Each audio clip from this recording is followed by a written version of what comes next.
ये शेर अपनी दबंगाई, अपनी हिंसा उन मेहनत कशों पे करेगा, उन महिलाओं पे करेगा जो आज आज़ादी का जीवन जी रही हैं। वो SC ST जो आज इस संविधान की बदौलत पढ़ लिख करके नए नए रोजगार करके आज आगे बढ़े हैं और आज प्रशासन से लेकर के मंत्रिमंडल से लेकर के और अलग अलग प्राइवेट सेक्टर पब्लिक सेक्टर में अपनी एक पकड़ बनाए इनकी बराबरी बैठे हैं। तो वो प्रतीक है कि अब इनको दबा के इनको दोबारा वहीं पहुँचाना जिस जलालत से, जिस गुलामी से वापस आए बाबा साहब के संविधान की वजह से पहुंचे उसको। चाहे जो भी हो, देशद्रोह का मामला है, देश के खिलाफ साजिश का मामला है। केस दर्ज करो ना भाई। मानवीय भूल है तो हमारा प्रधानमंत्री ऐसा आंखें नहीं है उसकी, वो देख करके उसको कर रहे हैं, उनको देख रहे हैं यार। वो तो हमारा जब प्रधानमंत्री, देश का प्रधानमंत्री कोई छोटी मोटी चीज़ है क्या? जो देश को चलाना है उसको ये नहीं पता कि मैं किस चीज़ का अनावरण कर रहा हूँ। और पहली बात तो ये कि उससे प्रधानमंत्री जी ने तो खाली उद्घाटन किया है, वहाँ पूजा करी है। जब वो लगा होगा तो वो अधिकारी, वो IAS रैंक के अधिकारी, सीनियर अधिकारी जिन्होंने कि उसको मूर्ति को लगवाया, सारी चीज़ें पास की, इन्वेस्टिगेशन किया,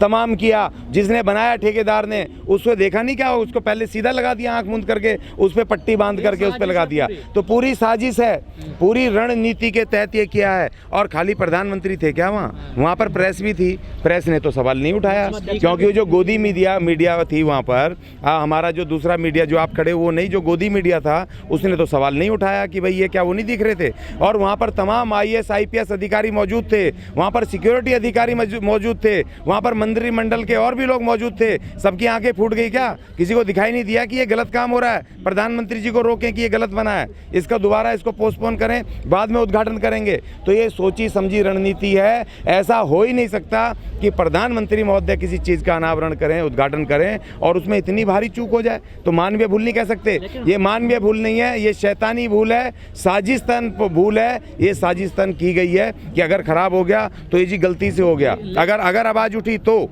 नहीं उठी तो भाई चल रहा है।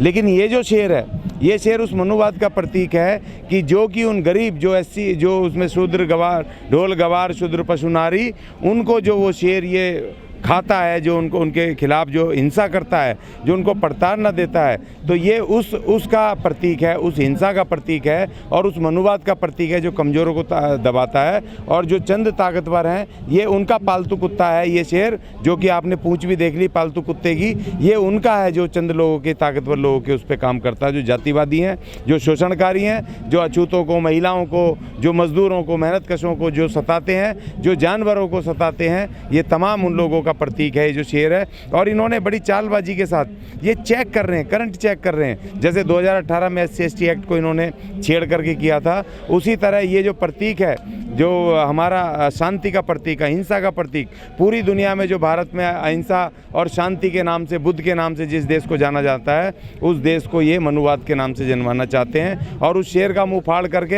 हिंसा की ओर इशारा कर रहे हैं। और ये कह रहे हैं, संकेत दे रहे हैं कि आने वाले समय में ये इस तरह की डिक्टेटरशिप करेंगे, इस तरह की ये गुंडागर्दी करेंगे, इस तरह के ये यहाँ पर दंगे फसाद होंगे कि जो गरीब जनता है, जो इस देश की शोषित पीड़ित जनता है, मेहनत कश हैं, SC ST हैं, उनके अधिकारों को खत्म करके नहीं बिल्कुल जानबूझ करके किए हैं, बिल्कुल सोची समझी बिना देखे। प्रधानमंत्री नीचे खड़े हैं और प्रधानमंत्री उसका अनावरण कर रहे हैं। और जो पुरानी फोटो है शेर की, जो अहिंसा क्या प्रतीक है, अहिंसा, बिल्कुल शांति प्रिय तरीके से वो शेर खड़ा है। और दूसरा शेर जो बिल्कुल दहाड़ रहा है, जिसकी आंखें लाल हैं, जो बिल्कुल तैयार खड़ा है इस देश के मेहनतकश गरीब मजदूर महिलाओं को बिल्कुल खाने के लिए, हड़पने के लिए, जो हिंसा करने को तैयार बैठा, तो क्या प्रधानमंत्री को दिख नहीं रहा है? ये सोची समझी साजिश के तहत इस देश को हिंसा में झोंकने वाली ये प्रतीक इन्होंने संकेत दे दिया। यस, वो पूरा उसका कानून है कि जो भी इसके साथ परिवर्तन करेगा, पहली बात तो अगर करना है तो संसद के माध्यम से, कानून उसका ऑलरेडी कानून है, और उस कानून में बदलाव करने के बाद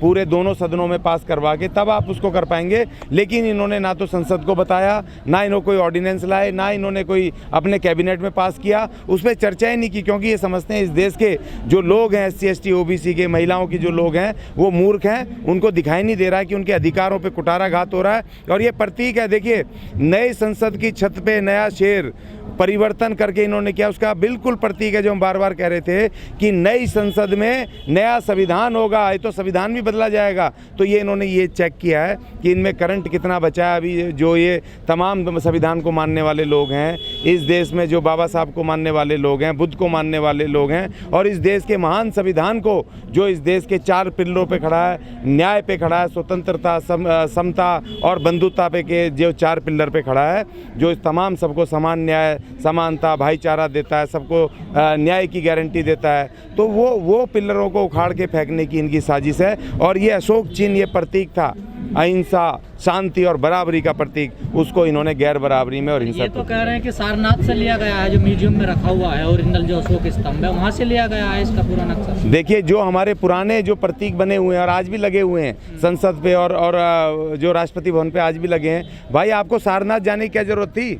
आप अपनी छत पे वहाँ देख लेते ऊपर को करके राष्ट्रपति भवन पे कौन सा लगा हुआ है। और ये उद्योग भवन चले जाओ, कृषि भवन चले जाओ, रेल भवन चले जाओ, उनकी गुंबदों पे अभी भी पुराना प्रतीक जो हमारा शेर अशोक चिन्ह लगा हुआ है उसको देख लेते। सारनाथ जाने की जरूरत नहीं थी, आप बेवकूफ़ बनाते हो।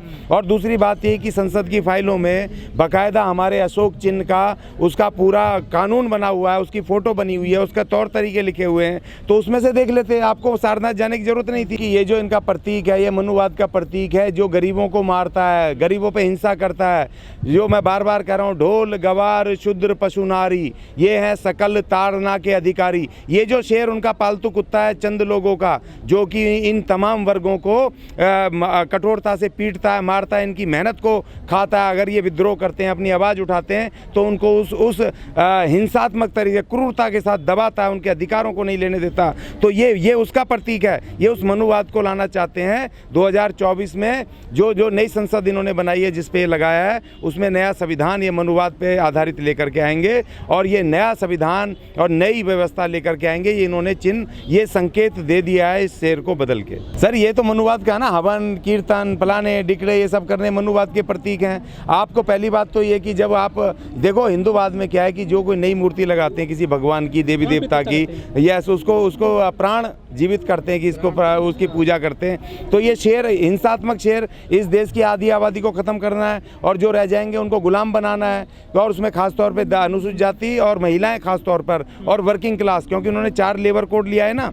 अभी मैं सुप्रीम कोर्ट से आ रहा हूँ, किताब लेने गया था, 4 लेबर कोड इन्होंने लागू कर दिए बिना उसके करके, और 29 मजदूरों के कानून ख़त्म कर दिए, जिसमें 8 घंटे की ड्यूटी का कानून, मिनिमम वेजेस का कानून, और जॉब सिक्योरिटी का ID एक्ट में अगर कोई मालिक निकाले तो उसको लेबर कोर्ट जाने का अधिकार, तमाम अधिकार, हड़ताल करने के अधिकार सब खत्म कर दिए। अब 12 घंटे काम करेंगे। और देखिए, हफ्ते में जहां 7 दिन ड्यूटी मिलती थी, अब ये 3 दिन ड्यूटी करवाएंगे, तनख्वाह आधी हो जाएगी। जो 14,000 का मिनिमम वेज था वो आपका 8,000 9,000 रुपये हो जाएगा। 3 दिन आप छुट्टी करो लेकिन 12 घंटे आपको काम करना पड़ेगा। तो ये तमाम अधिकार इन्होंने ख़त्म कर दिए। तो ये जो शेर आया है, देखिए, पहली बात तो मैं इस बात को कहता हूँ, बाबा साहब ने जब संविधान में जो अनुच्छेद दिए, जो भी चीज़ें दी, वो वहाँ डिस्कशन के लिए वहाँ सदन में आते थे। और दूसरी बात, बाबा साहब ने जब इतनी मेहनत करके जब इस प्रतीक को, शांति के, अहिंसा के प्रतीक को, इसको जब राष्ट्रीय प्रतीक को जब उन्होंने कहा, तो उन्होंने सदन में रखा था। 249 वहाँ पे प्रतिनिधि थे जिन्होंने चर्चा की। उसमें ब्राह्मण भी थे, क्षत्रिय भी थे, सारे थे, राजे रजवाड़े सबके प्रतिनिधि थे, हिंदू महासभा के, RSS के, सबके लोग थे उसमें। तो इन सब लोगों ने मिल करके उस प्रतीक को उन्होंने चुना है, उसको पास किया है, सर्वसम्मति से या बहुमत से उसको पास किया है। उसके बाद इसको उन्होंने अडॉप्ट किया है देश ने। अगर आपको इसको बदलना था तो आप भी उसी तरीके से उसको लेकर के आओ ना संसद में, उसको प्रस्ताव रखो, वहाँ कमेटियाँ हैं, उन कमेटियों में रखो, फिर कैबिनेट में रखो, फिर संसद लोकसभा में लाओ, राज्यसभा में लाओ और राष्ट्रपति के साइन करवाओ। कौन रोक रहा है आपको? आप करो ना, सिस्टम आपके हाथ में है। किसने रोका है? IAS लॉबी होती है पूरी कमेटी, जिसको दी जाती है कि आप इसको बदलने के लिए पूरा कार्यक्रम बनाया जाता है, पूरा कानून बनाया जाता है, सब चीज़ चेक की जाती है। क्यों नहीं बनाया आपने चोरी ये क्यों कर रहे हो? किस बात का डर है भैया आपको? और आप अपनी शक्ति का, इस तानाशाही का दिखाना चाहते हो कि हम किसी विपक्ष से नहीं पूछेंगे, हम किसी जनता से नहीं पूछेंगे, हमारे मन में जो आएगा उसको करेंगे। देशद्रोह का मामला है ये। संविधान को ऑटोमेटिक बदल के, उस प्रतीक को बदल के अपने आप मर्जी से करना, और जितने भी लोगों ने इसको, चाहे प्रधानमंत्री जी हों, चाहे जो भी हों, ये देशद्रोह का मामला है, देश के खिलाफ साजिश का मामला है।